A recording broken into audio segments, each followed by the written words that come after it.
Hey, hello, I'm Sanjeev Mathur from Action Coach, and I welcome you to Business Spotlight, which is our series of interviews with business owners.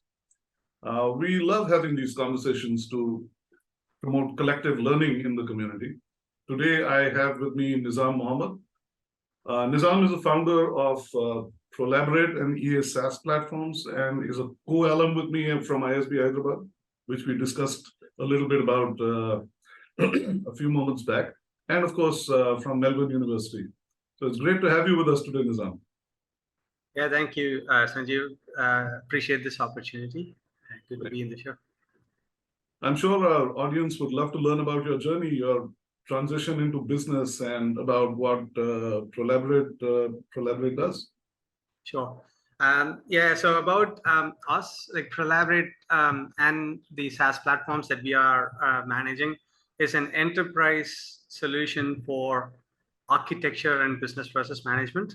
And the idea to do something like this came from my consulting background. So I did my master's in Australia, and I was working in Australia for a bit over 8-9 years, and then primarily into architecture consulting, like enterprise architecture in IT.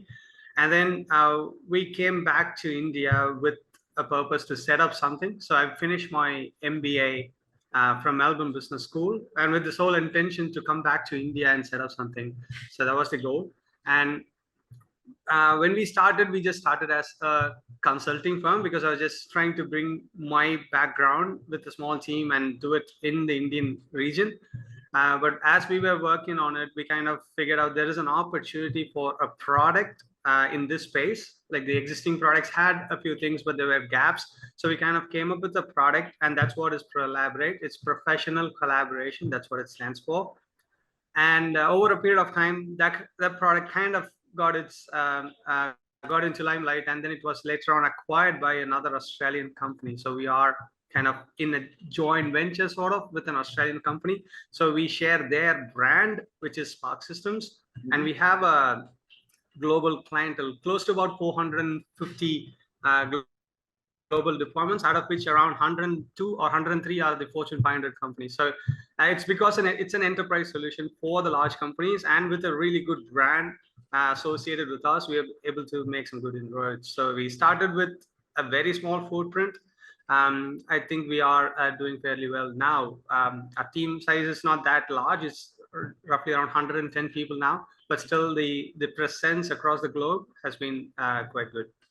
Well, that's fantastic, isn't it? I mean, the fact that you chose to come back to India, but more importantly, the maturing of the Indian IT industry from being essentially a time and money kind of supplier to an IP creator, and that's where the real value comes up. I mean, I remember back in the day when I was part of the IT industry, one of the big challenges we used to face was this, that it was just time and money, and where was the value really getting created? So that's fantastic to that's fantastic to know. Yeah, thank you. I think I get this question often. Like my kids were even born in Australia. We kind of made a decision to come back to just do this and settle back here. And they always ask, was it a good decision? Do you regret it? And I say, I wouldn't have done what I've done today if it wasn't India, because it is India. We have a significant, a really good pool of resources and people who would love to work with us. We were able to form something like this from scratch.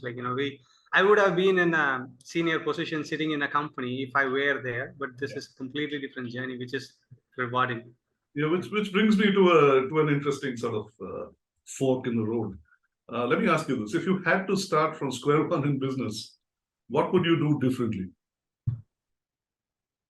See, I have been a little aggressive in my decision. So when I did my MBA, I was really focused on doing something on my own, and I thought marks and all those things really doesn't matter to me, and I'm not going to apply for a job. This was very clear in my mind. But then when we say we don't want it, it kind of happens to you. So I got the Dean's Award when I finished my MBA, and I had an offer in McKinsey to start as well. I said no, and I came back and started here from almost scratch.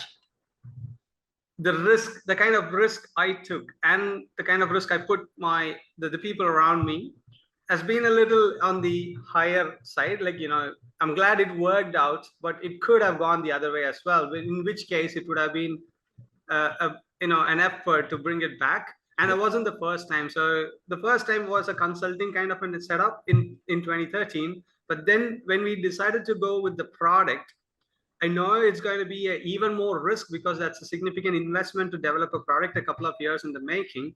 But then it could work or it couldn't work. It may not work. Like, 1% of the product succeed and the 99 goes bust. And I was aware of that as well. And when we started with the product came up well, but then all the everything else that could go wrong went wrong. So we were sued by large companies. It's the incumbents against newbies entering into this market. So we are the only small player in this whole quadrant. Like, if we look at the Gartner's quadrant, we'll be the only player who is like tiny, small, coming from somewhere else. And so we had a lot of pressure. We were even forced to cease and desist. At that time, it was almost my entire life savings on it. And it was just a lot of risk quotient. Maybe if I have to start again, I would try to balance it out. At least be a little more prepared. There was a stage where we were thinking and we were sitting and thinking, how many months can we run this show? And if it goes down, where do I start? Like that kind of decision after like 4-5 years of running a business. So yeah, courage and conviction carried the day. But the point you made about being a little more prepared, could you just elaborate a little bit on that? See, I don't know what that means, honestly.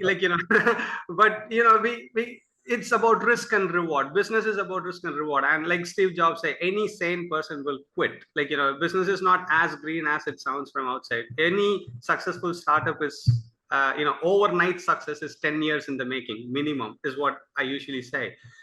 So I don't know what is more prepared, but at least, separate the fact, the people around us with some financial buffer and keep them aside, and then maybe take some risk. Maybe have someone else to share the risk. It's all been individual, it's all myself and all my own, investments in it. Maybe sharing a, investment with someone who is equally aligned. See, there's a problem when I say that as well, because if the other person was not as ready as I was to put everything on the line, we would have shut down. Back then when everything went bad. So it's a bit like, before you show courage and conviction, it's like before you take the leap of faith, look before you leap. And perhaps at least be aware of what the potential challenges are and prepare as best as you can. It will still take courage and conviction. It will still take a lot of hard work is what I hear. Absolutely. So when it works out, it works out. So today we are talking because it worked out. Otherwise I would have been I would have just started. One thing we were very confident was I can start from anywhere. I said no to jobs. I can always go back, get into a leader's senior position any day. That's something that I know. But there's a lot of investment, time, commitment, and sacrifice that went into this, and that would have gone for a toss. So planning is really important in what you do. You said, Nizam, you have about 110 people in the team right now. Yep. And I'd just like to ask you, what have been your biggest learnings as an employer since you began your business? If you ask me one single reason why we are successful, I would say my team. Everything else secondary. It's my team.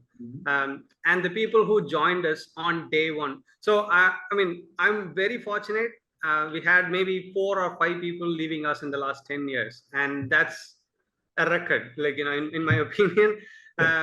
What I learned is I see a lot of posts in LinkedIn's and things like that where employers are like this, employees are like this. That's very stereotypical.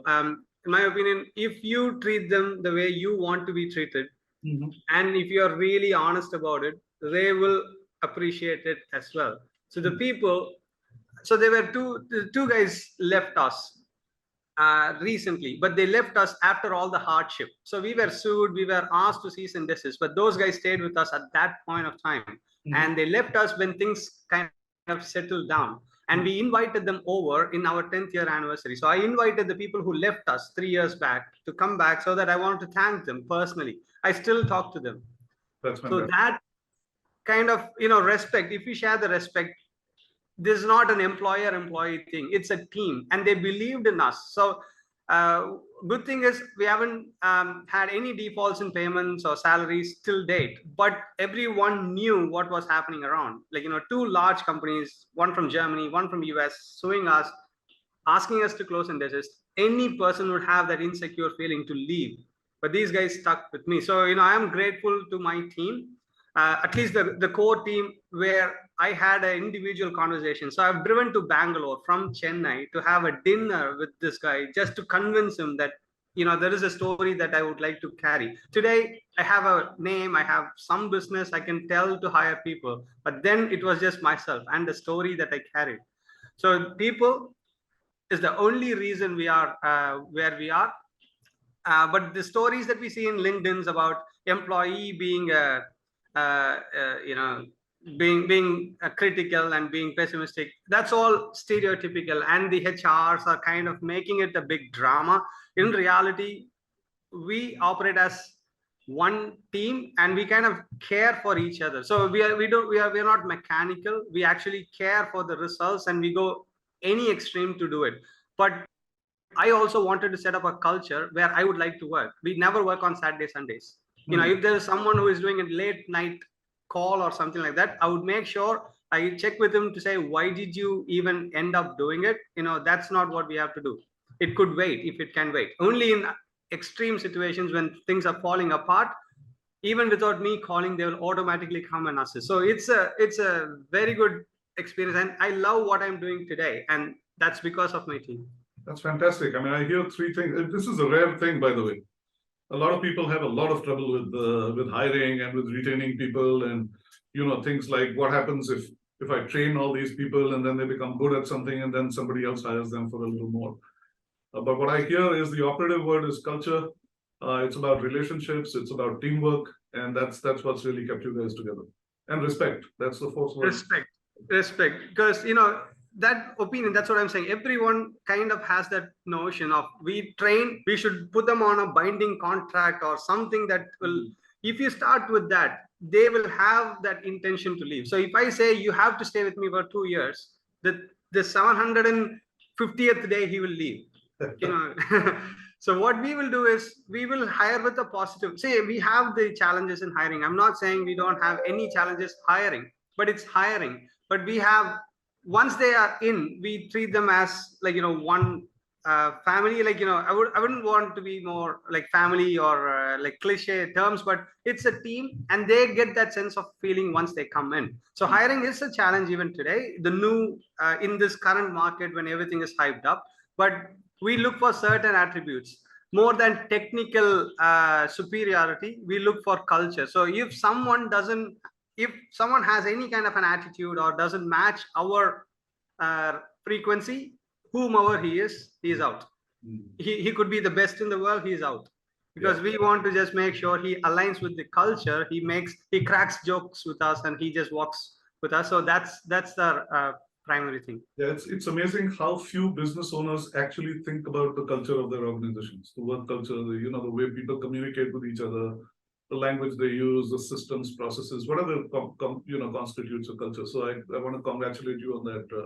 It's a fantastic way of making sure that not only do you hire great talent and your name gets known in the sphere that you're working in, but you also retain them and they give you their best. Yeah.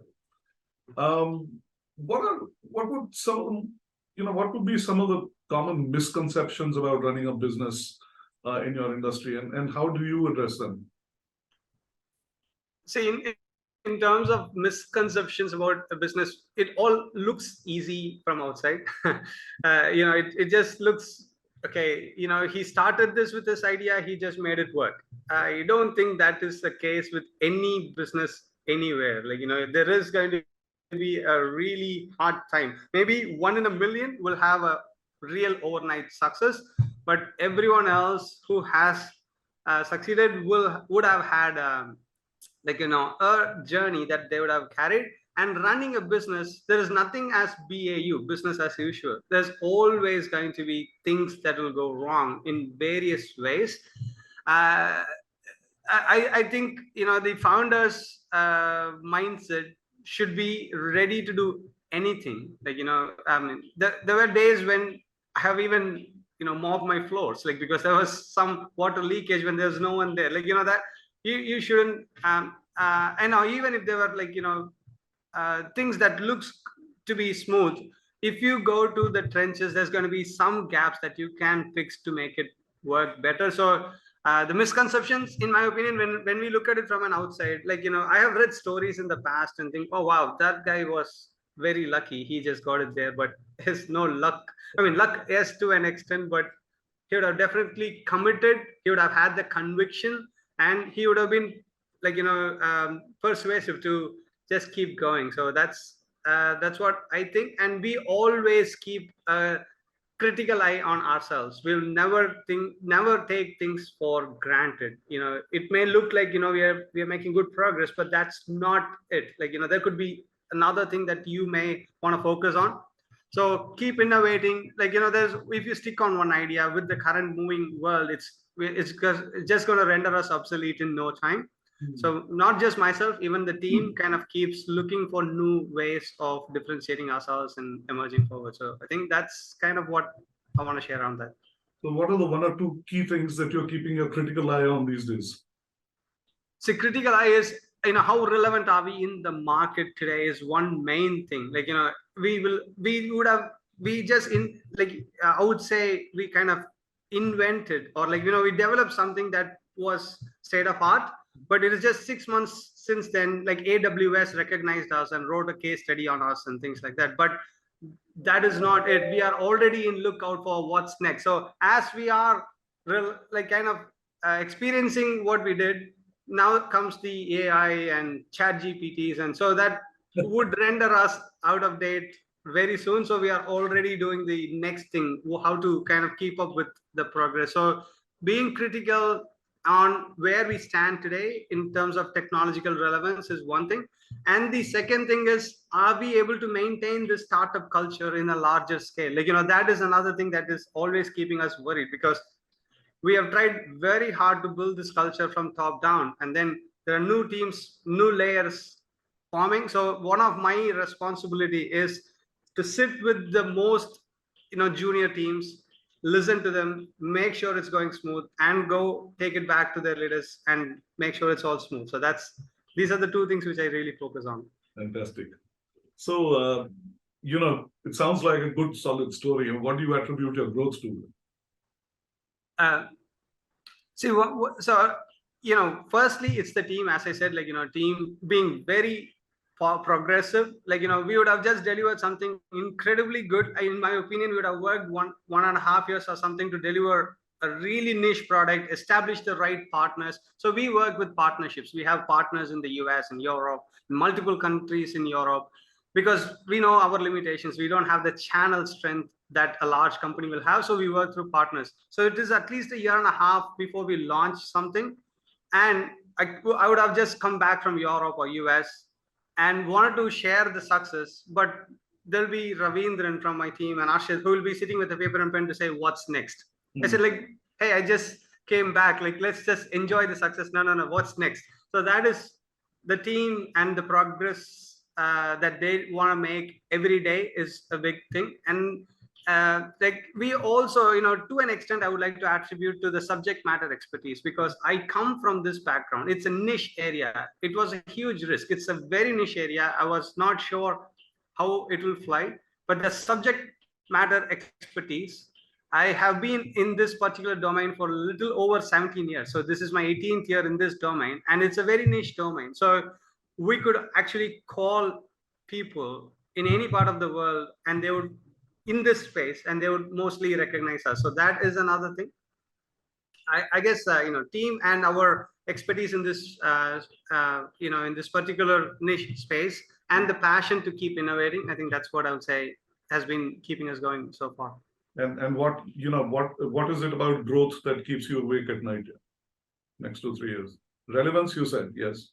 What else? Yeah. So see, the thing is, I would still say we have just scratched the tip of the iceberg. It's a huge market. There's a lot of things that we can do. We have changed a conventional software ecosystem into a more SaaS-based, cloud-based ecosystem, which I would say, we have a good role in that. But then things are moving so fast, like, now with, as I said, the AIs and things like that coming into picture, this line is going to evolve really rapidly. And as we want to stay ahead of the market as we have been in the last couple of years.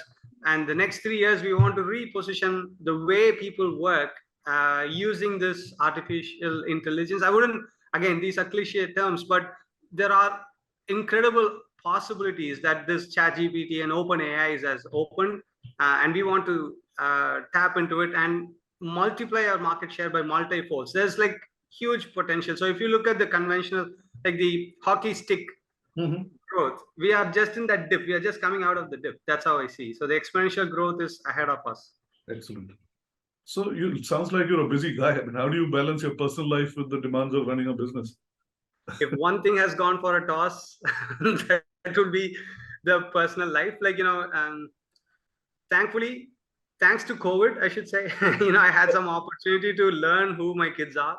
Yeah. Otherwise, there's been a very interesting few years. There's been times when I have to step out of the Chennai airport, have another bag given to me so that I could swap my bags and take the next flight and leave. So, there's been times like that. But the COVID was a change, like, where we really, my elder one is 14 and my younger one is 12.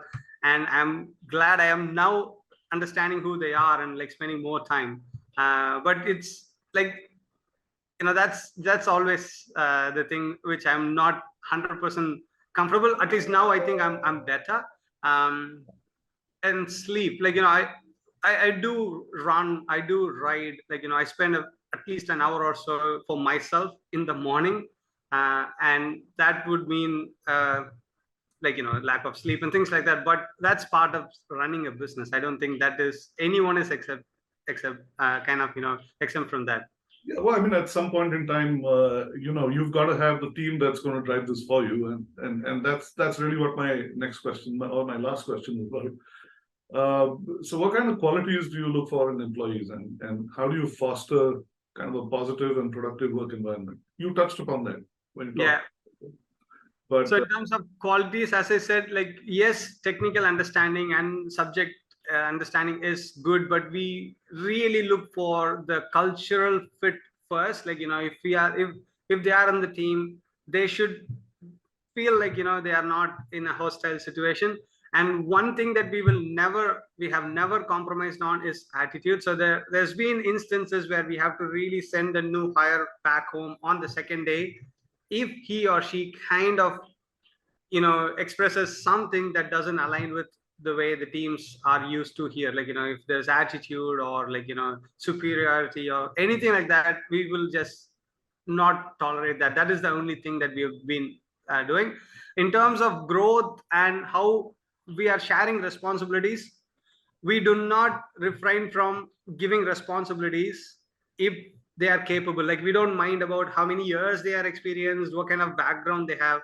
There are people in our team who is leading, for example, the cloud division is led by a person who is maybe 4 years experience, and people more experienced than him are working in his team. But it's because he was able to stand up and demonstrate that he can take the leadership and he owns it. I can count on him and go to sleep. Like, I know that the platforms will be up and running 24/7 because he is there. Like, that kind of ownership, if someone exhibits, we always foster them. So there's one thing I've tried to avoid is this bureaucracy and hierarchy kind of thing. It's a flat organization, and I would like to keep it that way. In that way, like, even if a new guy who has just joined us has a good idea, we sit and discuss it. We try to see how we can work on it. So I think that's where our team kind of stands out. Right people, right job, right skills, right attitude. Absolutely. And then they fit into the culture. That's and without a good team, I don't think any startup could succeed. Like if you start with the cynical view about your team, guaranteed you're not going to go anywhere. You need to trust your team, and the team should trust you and respect you. And that's the only way to success. And you can, I think I'm not the first person saying this. Yeah. So that's fantastic. I mean, thank you so much for those insights, Nizam. Thank you. And it's been great to have you share your perspectives with our community. And I wish you great success in the coming years. Thank you very much, Mr. Sanjeev. It was a really good opportunity to kind of reflect on what we have done and share it. Like, we don't get time to do this, and this is very important. Yeah, thanks for that. And it's great to have you in the Business Spotlight community. So thanks so much. Thank you. All right, cheers. Cheers.